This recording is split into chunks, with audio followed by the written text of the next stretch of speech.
semuanya, hari ini aku mau lanjut cerita lagi, menyambung cerita tentang perjalanan penyembuhan SMA yang kemarin itu aku ceritain.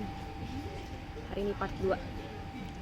Jadi di cerita kemarin itu akhirnya aku bisa dari pandanganku yang sangat bergantung dengan dokter, aku mulai belajar kalau ternyata ada cara-cara lain untuk bisa lebih sehat yang nggak harus selalu tergantung dengan dokter atau kedokteran medicine, kedokteran umum, western medicine yang kita tahu pada umumnya.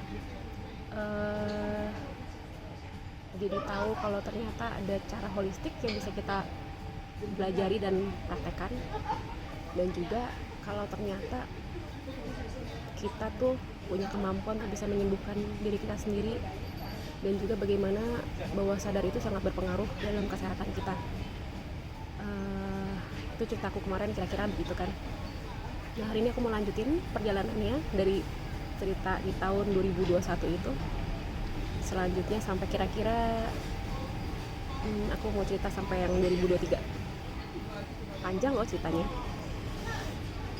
Jadi kan sebelum aku melanjutkan tentang SMA, jadi aku punya background cerita juga, di mana aku pun sebenarnya sebelum punya anak, aku punya background diagnosa autoimun. Jadi waktu itu ceritanya aku sebelum aku hamil tuh, aku memang dari kecil suka ada gejala penyakit lah, anggapannya gampang sakit, gampang alergi, terus gampang mimisan, gampang badan lebam. Lebam tuh merah-merah, kayak bengkak, kayak biru-biru, padahal kayak nggak kenapa-napa, atau kepentok dikit langsung biru banget, atau gak ada apa-apa kecapean aja bisa biru gitu di badanku. Terus aku suka mimisan sering banget, gampang pilek. Aku inget banget dulu tuh sampai temen dekatku di SMP tuh sampai kayak sebel tiap minggu tuh aku pasti flu berat yang kayak pilek, bersin yang lemes, capek banget gitu. Dia tuh sampai kesel, kayak tiap kali kalau aku udah gitu tuh aku udah drop aja gitu, tidur aja pas jam istirahat, aku tidur aja gitu. Jadi dia nggak ada temennya buat ngobrol dan main gitu kan, dia suka ngomong kayak gitu. Jadi segitunya dulu sering banget sakit. Terus kayak tiba-tiba bisa, misalnya lagi kuliah nih, abis kuliah pulang, lagi ngumpul sama teman-teman, tiba-tiba mataku merah, bengkak, nggak tahu kenapa gitu, tiba-tiba kayak gitu, dan aku nggak ngerti sebenarnya penyebabnya apa. Nanti ya pulang minum obat, cetirizine atau apalah ya, obat alergi gitu kan. Jadi ya aku punya histori memang gampang sakit dari dulu, dari kecil. Kalau di flashback lagi ke waktu lebih kecil lagi, aku inget waktu aku SD pulang sekolah, aku habis pilek berat banget itu. Aku pulang sekolah capek banget kan, terus kayak emang ngerasanya tuh di sini kayak ada udara, ada angin kenceng yang kayak pengen sendawa tapi nggak bisa keluar. Nah kalau lagi begitu tuh mulutnya kayak banyak air, kayak pengen keluar gitu tapi nggak bisa. Nah, terus nyampe rumah kalau tiba-tiba akhirnya bisa sendawa, bisa kayak muntahin semua air itu, baru berasa enakan, dan akhirnya baru aku bisa tidur dengan enak gitu. Dan intinya tidur, nanti nggak lama ya dari tidur itu yang akhirnya membantu aku bisa lebih baik. Jadi intinya memang harus sering banyak istirahat, gampang capek, gampang sakit itu. Jadi itu kira-kira perjalanan aku sebelum itu, yang akhirnya udah deh pas tahun 2016 itu aku nggak gini. Sebelumnya sempat sering ke dokter juga bolak-balik, sempat dibawa ke sinsia segala macam sama orang tuaku, tapi ya itu kayak nggak bener-bener hilang dan masih nggak ngerti sebenarnya penyebabnya apa. Nah di tahun 2016 itu akhirnya ya udah, aku dan suami bener-bener jalanin, udah kita cari tahu nih sebenarnya apa sih penyakitnya, kenapa sih. Jadi kita bener-bener ke dokter darah, ke beberapa dokter darah, terus juga sampai ke profesor juga. Terus akhirnya sampai yang sempet kayak dapet diagnosa tertentu yang kayak lumayan serem juga nih gitu. Tapi waktu itu sih kita intinya mencari opini-opini lah ya, mencari beberapa perbandingan. Terus sampai akhirnya ke satu dokter darah di mana waktu itu ya, Mandala atau Jakarta Selatan. Terus di situ dia bilang, oke, coba cek deh ininya, anak profil. Dan pas waktu itu dicek, yang memang tuh tes darah itu kan mahal-mahal semua ya. Jadi aku benar-benar merasakan bagaimana memang kalau ke dokter mulu bolak-balik itu duitnya cring gitu kan, keluarnya banyak gitu, dan aku sudah jadi korban lah gitu. Nah waktu itu tes darah, dicek ternyata Anapava aku positif. Apa sih gitu kan, nggak ngerti waktu itu, ada titernya segala. Terus akhirnya dari situ dia rujuk aku ketemu dengan dokter alergi dan imunologi, itu profesor atau bukan ya aku lupa ya, pokoknya lumayan terkenal lah kalau orang autoimun biasanya ke beliau. Dan ya udah dari sejak itu aku didiagnosa kalau aku ada autoimun Sjogren syndrome, yang intinya dia berhubungan dengan apa tuh namanya, kelenjar endokrin. Jadi makanya nggak heran aku tuh mata suka merah, gampang mimisan, gampang batuk, suka batuk kering, dan kelemahan badan, gampang fatigue gitu kan. Itu jadi aku kayak saat itu kayak ketemu finally ada diagnosa gitu. Aku selama ini nih penyakitan tuh ini gitu. Jadi ada satu sisi aku ngerasa relief ya kalau anggapannya aku dapet diagnosa penyakit ini gitu. Karena selama seumur hidup ngerasa kayak memang ada something wrong in me. Dan dari situ dapat validasi itu ya, terus aku juga ya udah ngikut kan obat dokter, aku ikutin minum obat-obatnya. Tapi memang jadi akhirnya pas di bulan Desember itu yang pas aku didiagnosa, gak jauh dari itu ternyata aku juga hamil gitu, dapet tanpa inilah, pokoknya akhirnya hamil kan. Jadi waktu itu tuh sempat bingung antara aku mau minumi obat autoimun itu atau aku fokus ke kehamilan aku gitu kan. Ke dokter pun akhirnya waktu itu ke fetomaternal ya, karena aku tahu udah ada masalah autoimun nih. Aku waktu itu aku konsultasinya dengan fetomaternal, jadi memang Opjin yang udah punya spesialis lebih jauh untuk mengatasi atau menghadapi klien-klien yang punya masalah lebih lah dibanding ibu-ibu normal pada umumnya gitu, anggapannya gitu.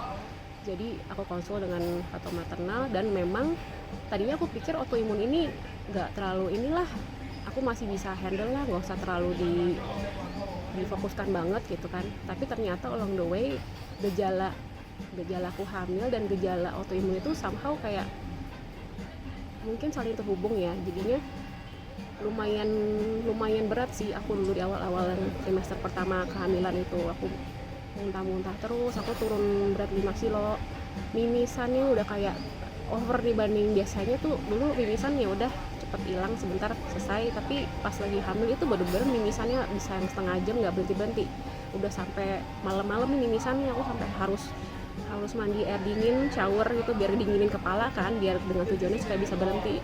Dan ya kadang berhasil, kadang enggak, sampai yang udah itu berdarah dan berair mata, aku nangis. Kayak pokoknya self pity-nya sangat-sangat besar saat itu, sangat kasihan dengan diriku sendiri, kayak kenapa harus begini gitu. Jadi itu background aku juga ada di situ. Tapi sampai akhirnya menjalani kehamilan, dikasih obat juga sama dokter Opjin aku yang anggapannya supaya menjaga, supaya anggapannya ini badanku mungkin agak menolak si bayi ini nih dalam perut aku, jadi makanya bergejala macam-macam. Jadi dikasih obat untuk menenangkan itu lah anggapannya, menahan si imun aku itu, yang which is sekarang aku menyesal karena itu ternyata juga ada pengaruh juga ke anakku ini. Jadi memang obat-obatan yang kita makan pun atau apapun yang kita terpapar waktu kita hamil pun sebenarnya ada pengaruhnya sama anak, ternyata setelah belajar. Tapi ya udah, jadi ini pengalamanku begitu. Terus anakku lahir, autoimunku somehow nggak terlalu gimana, tapi mulai sejak beberapa bulan kemudian muncul lagi. Tapi intinya akhirnya aku mulai belajar pas di tahun 2000, sebentar mana aku catat ya, 2020. Pada akhirnya aku belajar, ada yang bikin seminar namanya judulnya Reversing Autoimmune Through Nutrition, yang bikin waktu itu Jeda Wellness, yang sharing tuh Chef Max Mandias. Ini lumayan apa ya, lumayan jadi bagian monumental juga buat aku, karena anggapannya di saat itu aku jadi belajar, oh ternyata dari makanan pun kita bisa membuat perubahan loh dalam kesehatan kita. Ternyata dari makanan tuh kita bisa reversing di autoimun itu. Jadi benar-benar you are what you eat. Yang selama ini kan kalau ke dokter tuh anggapannya ya udah obat gitu, tapi nggak benar-benar ngerti pola hidupnya gimana yang membuat itu penyakit itu ada atau terus-terusan datang. Nah di sini tuh kayak aku nggak ada kesadaran kalau memang makanan pun juga pengaruh sama kita gitu, sama kesehatan kita.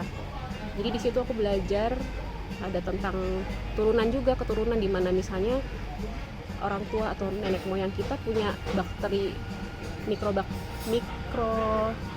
mikroba sehat di dalam badannya banyak, tapi along the way dengan perkembangan zaman, apalagi dengan makanan yang semakin kesini semakin banyak diproses segala macam, nggak heran memang sekarang kondisi manusia yang pada umumnya nih memang kekurangan bakteri baik di badannya, apalagi dengan lahiran sesar apa segala macam, itu juga ternyata ada pengaruhnya di situ juga. Jadi mulai terbuka pandangannya kalau ternyata memang bukan soal sakit loh, tapi memang ada hal-hal yang terjadi secara di lingkungan dan secara hal-hal yang mungkin kita anggap normal, tapi sebenarnya itu nggak normal dan bikin penyakit buat kita gitu. Jadi dari situ mulai ada kesadaran dan mulai memperhatikan, makanan ini sangat penting ya. Dan makanya pas ketemu naturopati di tahun 2021 itu kan, jadi somehow yang aku pelajarin di 2020 itu dari yang reversing autoimmune to nutrition itu udah jadi kayak dasar dan tambahan ilmu lagi yang pas 2021 belajar soal naturopati ini kayak yang bener nih gitu. Terus nah setelah itu jadi intinya dari perubahan pola makan pun aku jadi lebih baik nih, secara autoimun aku juga mendingan banget, jadi nggak terlalu mengganggu, dan akhirnya setelah itu kan aku menjadinya lebih fokus ke eksema anakku yang sekarang aku ceritakan perjalanannya. Nah di 2021 itu, jadi setelah yang aku ceritakan kemarin yang akhirnya mulai ke arah holistik, aku juga menyadari kan ternyata kalau bawah sadar aku juga sangat pengaruh nih untuk penyakitnya anakku ini gitu. Bagaimana aku banyak takutnya, banyak berpikir ini itu, ternyata pengaruh sama apa yang terjadi sama dia juga gitu kan. Jadi akhirnya mulai mempelajari lebih dalam tentang bawah sadar. Apa sih bawah sadar itu? Yang katanya pikiran sadar kita tuh cuma bisa mempengaruhi kita tuh cuma 5%, tapi sebenarnya 95% kehidupan kita tuh sangat dipengaruhi sama pikiran bawah sadar kita. Kayak anggapannya nih, waktu kita tidur nih, kita kan nggak sadar ya, tapi sebenarnya waktu kita tidur tuh badan kita tuh diatur sama si pikiran bawah sadar itu, masih tetap jantung bisa berdetak, masih bisa bernafas tanpa kita sadar berpikir gitu kan. Dan apapun yang kita lakukan setiap hari nih, kayak misalnya bangun pagi, kita ngapa-ngapain itu semua, sikat gigi atau mandi atau makan, itu semua kayak udah terpengaruh dengan si bawah sadar itu, si 95% pikiran bawah sadar kita yang mempengaruhi ke sebagian besar kehidupan kita itu. Jadi aku semakin tertarik untuk belajar soal bawah sadar, dan saat itu pas memang terpapar atau ketemu dengan satu komunitas namanya Menatar Bawah Sadar. Ini juga salah satu yang membantu penyembuhan aku dan anakku, karena anggapannya dengan naturopati aku belajar tentang teori holistik, teori nutrisinya lah anggapannya, bagaimana mensupport badan untuk mengeluarkan racun dan juga untuk mengisi nutrisi yang dibutuhkan kan. Tapi yang ternyata ada lebih dalam lagi tuh, ada racun-racun secara bawah sadar yang selama ini dibawa seumur hidup yang gak disadarin, yang which is dari lewat courses-nya si Menatar Bawah Sadar ini aku juga jadi belajar kalau memang ya kita mau berusaha sehat segimanapun nih, makan sehat segala macam, tapi kalau racun di bagian emosi dan jiwanya kita nggak sadarin dan kita nggak beresin, ya nggak akan terlalu banyak signifikan perkembangan dan penyembuhan kita. Jadi di situ itu juga berproses ya, karena kan nggak cuma sebentar selesai, prosesnya tuh panjang. Itu online courses yang which is tergantung kecepatan kita sendiri juga mau belajar, karena online kan bebas mau kapan aja dan benar-benar tergantung kamu kasih waktu apa enggak, kamu kerjain PR-nya apa enggak gitu. Jadi benar-benar balik ke diri sendiri. Nah aku pun memang itu juga nggak yang langsung set aku langsung bisa ikutin. Aku pun juga banyak mental block dan prokrastinasi, jadi ya takes time for me. Tapi aku belajar soal inner child healing di situ. Aku belajar soal money and abundance. Aku belajar soal apa lagi ya, baru 2 itu sih yang kayaknya aku udah jalanin. Yang lain kayak masih belum begitu ini, tapi itu sangat berpengaruh karena akhirnya mengerti, oh ternyata gini cara pikiran bawah sadar kita bekerja, oh ternyata gini cara energi kita mengatur kehidupan kita, bagaimana trauma kita atau apapun yang terjadi di masa lalu itu ternyata sangat punya andil yang besar dalam apapun yang kita lakukan hari-hari ini gitu. Di situ. Dan buat aku pribadi juga aku di tahun 2002 akhirnya terpanggil untuk mulai detox. Saat itu aku ikut detox alam bara yang dibuat sama Mbak Momi. Nanti mungkin bisa aku rekomen kalau ada yang nggak tahu. Atau ya makanya sekarang aku juga sering cerita soal detox gitu kan. Ada banyak modalitas sih untuk detox saat ini, udah banyak banget. Ya memang detox itu adalah salah satu cara untuk bisa membantu kesembuhan kita, karena anggapannya membersihkan diri dari racun, baik itu secara fisik, tapi juga ternyata waktu kita bersihin racun secara fisik, ada hal-hal juga secara emosi juga somehow terbawa untuk dipancing untuk juga dibersihkan. Makanya sebenarnya apalagi dengan menggunakan herbal ya, itu tuh benar-benar mancing kesembuhan yang lebih holistik. Karena anggapannya kita makan makanan yang memang dari Tuhan gitu, yang organik, yang memang di alam gitu, yang dari Tuhan, yang Tuhan tumbuhkan gitu ya. Sama makan yang processed food yang dibikin di pabrik, itu beda banget loh energinya gitu. Yang satu itu benar-benar masih fresh, energi Tuhan, perananya banyak gitu, anggapannya ada spiritnya Tuhan juga. Nah yang satu lagi ya kualitasnya bisa dibilang kurang berkualitas dan bahkan malah membawa penyakit yang kalau bisa dipelajari lagi sebenarnya anggapannya kayak misalnya bakteri jahat atau cacing gitu ya, atau parasit.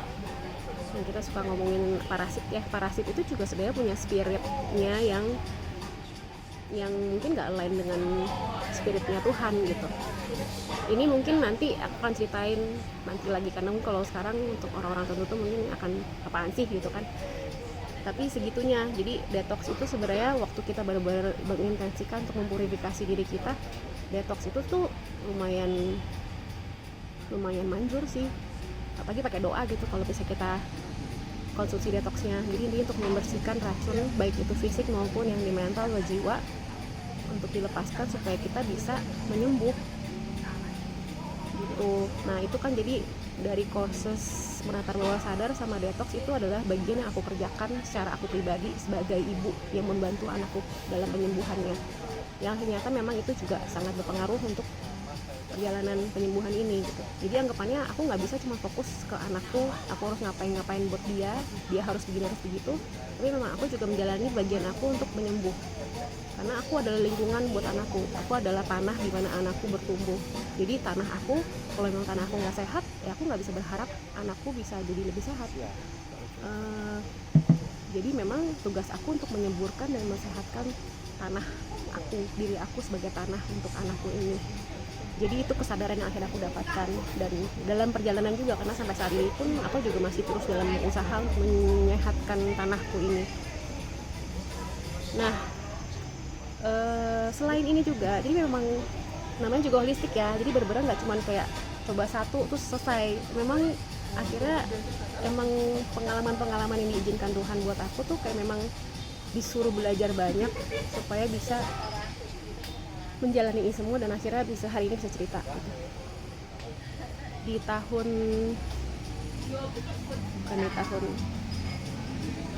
aku jadi punya anjing yang sudah lama juga sama aku. Saat itu dia sampai umur 10 tahun ya, namanya Lilo, anjing golden retriever campuran. Jadi aku udah piara tuh emang dari kecil.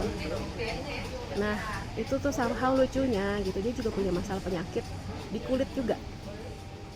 Di kulitnya bisa merah-merah, bengkak, berdarah, basah. Dan itu juga sama, perjalanannya itu kurang lebih mirip sama anakku. Anggapannya aku juga bolak-balik bawa ke dokter hewan atau veterinary kan, dan memang bolak-balik dikasih obat, nanti membaik, nanti nggak lama kambuh lagi gitu kan, sama persis. Sampai ke, kan aku juga cari beberapa opini dokter hewan juga ya, ada yang satu bilang, oh nih diagnosanya anjingnya autoimun, terus ada lagi yang bilang, oh nih diagnosanya dermatitis atopik eksema. Jadi kayak kok bisa ya anjing ini punya diagnosa sama kayak majikannya, kayak penyakit yang aku hadapi itu ternyata sama gitu dengan apa yang si anjing hadapin gitu. Jadi lingkungannya si anjing, jadi intinya sebenarnya si anjing itu cuma menyerap energi yang ada di sekitarnya. Jadi kalau sekitarnya penyakitan, sekitarnya energinya gimana, dia cuma ngambil itu dan dia akhirnya istilahnya translokasi. Jadi penyakit atau energi ini pindah ke badan dia juga. Dan apalagi anjing, anggapannya mereka kan makhluk sensitif gitu ya, lebih sensitif dari kita kadang-kadang. Mereka lebih ngerti apa yang terjadi yang kita nggak lihat dan kita nggak sadarin, dan dia tuh cuma jadi kayak anggapannya ya udah manifestasinya langsung kelihatan, langsung penyakitnya keluar gitu. Sama seperti ke anak kita juga gitu kan, ke anakku. Jadi gitu kayak wow, ternyata bisa gitu ya. Dan akhirnya karena aku udah capek banget ke dokter segala macem, aku saat itu terpanggil untuk kenalan dan minta bantuan dari seorang animal communicator. Anggapannya aku udah mulai belajar soal energi, belajar soal bawah sadar. Wah, memang kayaknya nih perlu dibantu secara bawah sadar nih, secara energi. Jadi waktu itu aku minta tolong untuk mulai bisa membangun hubungan dengan si anjingku ini. Jadi aku bisa nanya apa, dan dia bisa connect sama anjingku untuk bisa anggapannya mengkomunikasikan apa yang memang aku tanyain ke anjingku dan apapun yang pesan yang lagi mau disampaikan sama anjingku itu. Terus selain itu juga sambil berjalan dengan komunikasi ini juga dibantu belajar memakai herbal. Jadi kayak rimpang-rimpangan, jahe-jahe, kunir apa segala macam. Aku jadi mulai lebih mengenal soal herbal itu di momen ini, di pengalaman ini. Itu di Agustus 2022. Jadi setahun setelah aku belajar naturopati dan mulai belajar menatar bawah sadar, tahun depannya aku terpanggil menjalani ini, belajar herbal ini, dibantu sama animal communicator ini, temanku. Nah, di situ anggapannya kan belajar sambil mempraktekkan gitu ya. Dan nggak cuma tentang pakai produk atau konsumsi herbal ini, tapi ternyata juga di sini ada kesadaran juga yang muncul di aku dari apa yang aku alamin. Ada pembelajarannya, ada banyak banget sih saat itu yang aku bilang, yang which is juga di saat itu pun aku mulai kayak notice, oh I have something yang kayaknya lumayan align nih dengan apa yang dilakukan ini. Kayak kadang-kadang aku pikir aku juga suka mimpi, suka bisa menangkap pesan.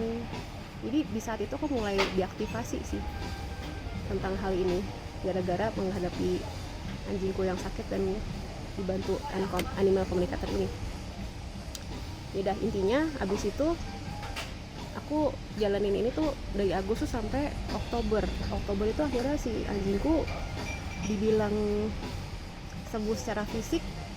Dalam perjalanan itu ada masa-masa dia jadi membaik, tapi ada masa-masa memang oh ya aku belajar melepaskan melekatanku, aku belajar ini dan itu, yang pada akhirnya di Oktober ya memang anjingku pass away karena memang udah waktunya, udah tua juga, udah 10 tahun.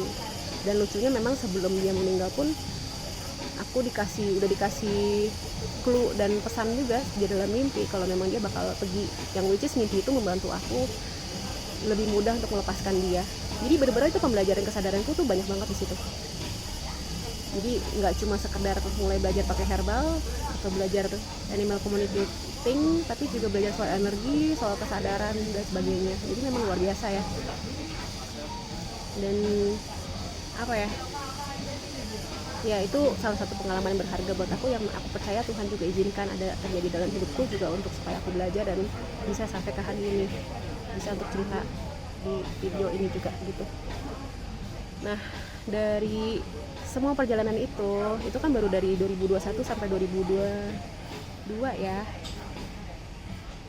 Nah setelahnya pokoknya aku tuh sifatnya aku udah nggak pernah ke dokter lagi untuk urusan anakku, untuk urusan kita pribadi pun sebagai orang tua udah nggak pernah ke dokter. Paling sempet nih beberapa bulan lalu karena anakku sakit kuping dan aku bingung apa, yaudah kita ke dokter, kita datang untuk mencari diagnosa aja.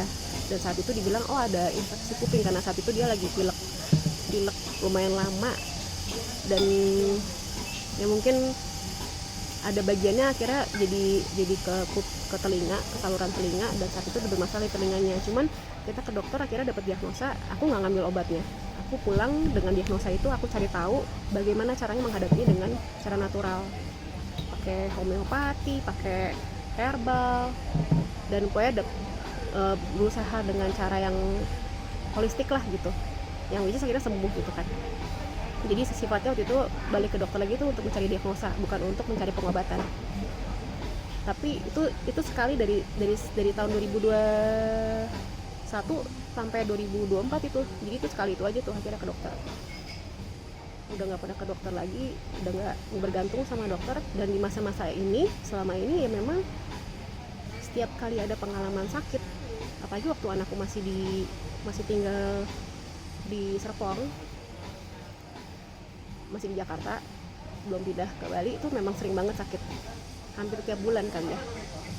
Dan ya aku mengerti kenapa sekarang gitu, memang banyak berita di ibu kota juga memang banyak banget gampang sakit. Itu ada alasannya yang bisa kita mengerti juga kenapa gitu. Jadi dulu semua pengalaman sakit akhirnya aku jadi kayak anggapannya emang harus belajar gimana ya cara menghadapinya dengan cara holistik. Dan aku melihatnya sebagai ini, setiap pengalaman sakit yang diizinkan Tuhan untuk terjadi pada diri kita atau pada anak kita atau pada keluarga kita, itu sebenarnya adalah inisiasi, dimana kita sebagai ibu belajar untuk mempraktekkan, mencari tahu dan mempraktekkan apa yang memang kita perlu praktekkan, latih gitu. Apalagi kalau emang mau, udah pokoknya gue gak mau lagi ke dokter, ya memang harus belajar berdaya, cari tahu, cari banyak pengetahuan. Yang which is memang sebenarnya sebelum kedokteran itu ada, kita tuh sebenarnya manusia itu punya banyak ilmu yang memang dari zaman dulu udah ada. Cuma kesannya sekarang kan dengan adanya kedokteran kayak semua ilmu itu kayaknya nggak relevan atau ngaco lah gitu kan. Itu yang somehow memang secara sistem di dunia ini dibuat seperti itu supaya anggapannya kita lupa sama yang sebelumnya, dan sangat bergantung sekali dengan yang ada sekarang ini. Nah jadi memang sekian tahun yang aku jalani kemarin ini dan sekarang pun masih, jadinya ya memang setiap kali ada penyakit, ada masalah sakit, itu adalah kesempatan untuk aku terus cari tahu, belajar gitu, apa sih yang bisa membantu, dan apapun yang udah dipelajarin pun jadi kayak ada tempat untuk bisa aku praktekkan gitu waktu anaknya sakit gitu kan. Aku belajar dari herbal, pakai herbal, aku belajar TCM, aku belajar traditional Chinese medicine, aku belajar Ayurveda, terus food zoning juga. Kayak kaki itu sebenarnya punya semua sel, semua syaraf tuh nyambung ke kaki. Jadi kalau kita tahu posisinya di mana kita pencet-pencet gitu ya, itu ternyata gitu doang tuh bisa sangat membantu untuk penyembuhan gitu. Jadi segitu ajaibnya sih kalau emang bener-bener. Yang mahal tuh ilmu. Waktu ilmu kita pelajarin, ternyata cara prakteknya tuh nggak pakai hal-hal yang mahal, tapi hal-hal yang simple. Tapi memang yang mahal itu ilmu, yang perlu kita cari itu ilmu. Jadi gitu. Jadi mencari banyak pengetahuan bukan untuk menjadi pintar, tapi untuk jadi mengerti dan akhirnya tahu apa yang harus kita lakukan waktu menghadapi segala sesuatu yang memang jadi challenge gitu, terutama masalah penyakit. Ya, jadi mencoba banyak hal gitu, termasuk juga kayak ada lymphatic massage. Jadi kalau masalah penyakit tuh biasanya kan tadi kan soal racun yang ada di badan kita yang membuat penyakit sama kurang nutrisi kan. Nah cara keluarin racun gini, badan kita kenapa dia sakit, punya bergejala, biasanya kan demam atau batuk atau muntah atau gatal-gatal kan, eczema itu kan. Sebenarnya itu semua itu bukan penyakit, itu adalah kondisi badan yang sedang berusaha untuk mengeluarkan racun. Batuk ada racun yang masuk, dia mau mau keluarin, ada slime-nya, ada apa, dahaknya itu untuk memegang si racun itu supaya dia bisa keluar. Muntah juga keluarin, diare juga keluarin racun, berusaha, jadi badan tuh berusaha untuk keluarin racun. Jadi dia udah pinter sebenarnya. Demam juga ada sesuatu di luar yang nggak align sama badan, virus atau bakteri atau apapun, dia langsung panasin, anggapannya ini kayak kompor nih, atau ya intinya dia mau berubus, mau masakin si virus atau bakteri itu supaya mati, supaya akhirnya ya udah badan itu jadi punya kekuatan untuk bisa mengalahkan itu. Jadi yang kita lihat sebagai penyakit itu sebenarnya bukan penyakit, tapi adalah gejala di mana badan itu sebenarnya punya kemampuan mau berusaha untuk menyembuhkan dirinya sendiri.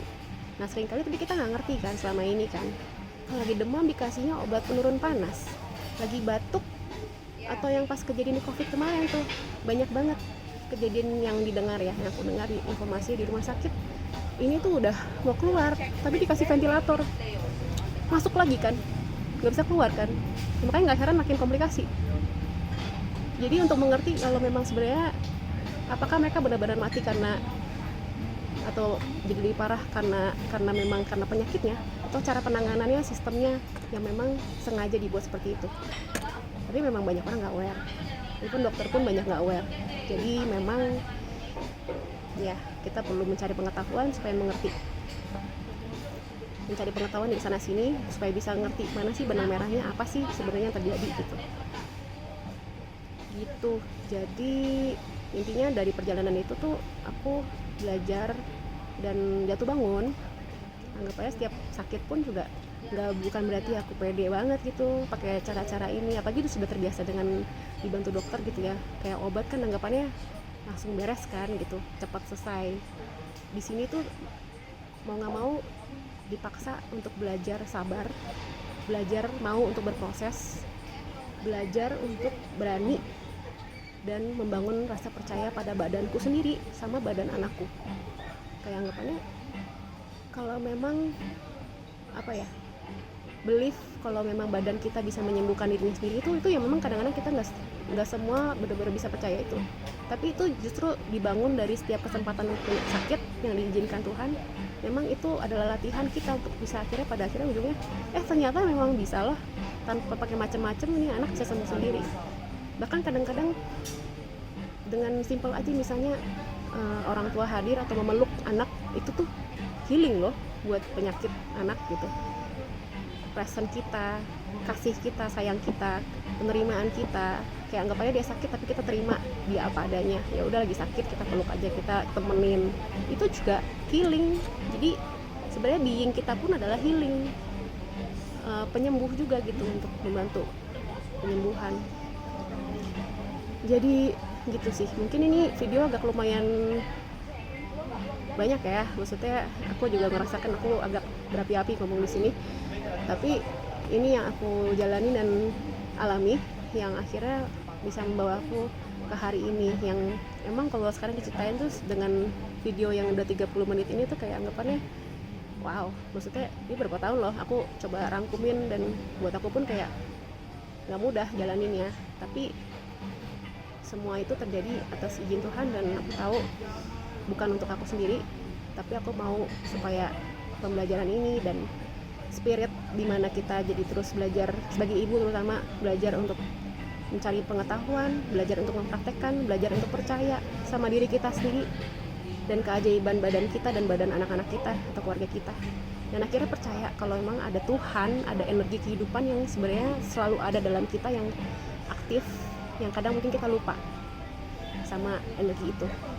Jadi why I'm sharing what I'm sharing now, aku pengen bawa kita semua untuk aware kalau kita ini manusia-manusia yang luar biasa, manusia yang diciptakan dengan energi kehidupan yang bahkan kalau mau setia mempelajari dan belajar gitu ya, bisa menemukan kalau memang kita sendiri pun adalah healer buat diri kita sendiri dan buat orang-orang sekitar kita. Segitu aja itu. Tapi memang itu semua ada dalam proses. Jadi ya udah jalanin satu-satu, belajarin satu-satu. Jangan maksa juga harus jadi tahu semuanya saat ini, karena semua itu butuh proses. Karena kalau mau coba maksa semua untuk tahu saat ini bisa gila. Jadi ya udah gitu kan. Mudah-mudahan cerita aku bisa membantu mengakselerasi pemahaman tentang ini semua, dan cerita penyembuhan anakku terutama soal SMA-nya masih ada sambungannya. Saat ini aku stop sampai sini dulu, tapi nanti aku akan sambung lagi di part ketiga. Jadi tunggu ya, nanti akan aku cerita lagi. Terima kasih untuk semua yang udah mau dengerin ceritaku sepanjang ini sampai 35 menit. Semoga apapun yang aku bisa ceritakan hari ini, dengan semua keterbatasan aku yang ngomongnya kadang-kadang berapi-api dan kayak kereta yang masih belajar untuk komunikasi, tapi terima kasih sudah mau mendengarkan dan menyimak, dan semoga ini semua menjadi kebaikan dan kehidupan dan terang buat siapapun yang membutuhkannya saat ini. God bless you.